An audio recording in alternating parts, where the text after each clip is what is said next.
շատ կարևոր է, որպեսզի մարդիկ այն ընկալումն ունենան, որ կանայք նաև, որ ոչ թե իրենք պետք է պարզապես հարմարվեն կյանքի պայմաններին, այլ իրենք պետք է որոշեն իրենց կյանքի որակը։ Մեզանից յուրաքանչյուրն ապրում է կյանքի այն որակը, որն ինքն է իր համար որոշել ի վերջո, եւ շատ կարեւոր է այդ համարձակ քայլն այդ թվում անել ու դուրս գալ այն հարաբերություններից, որտեղ դու ոչ միայն չունես առողջ հարաբերություններ, նաև շատ դեպքերում մենք դեպքեր ունենք, երբ մարդիկ պարզապես վերանում են ուղղակի որպես անհատ, հա, այսինքն արժանապատվության նսեմացում, ֆիզիկական բռնության ամենավատ իրավիճակներ եւ այլն, չեմ ուզենա հիմա շատ այսպես այդ ամենավտանգավոր եւ բարդ իրավիճակների մասին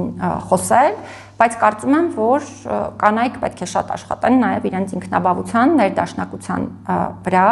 եւ այո, պետք է կարողանան իրենց կյանքի որակը որոշել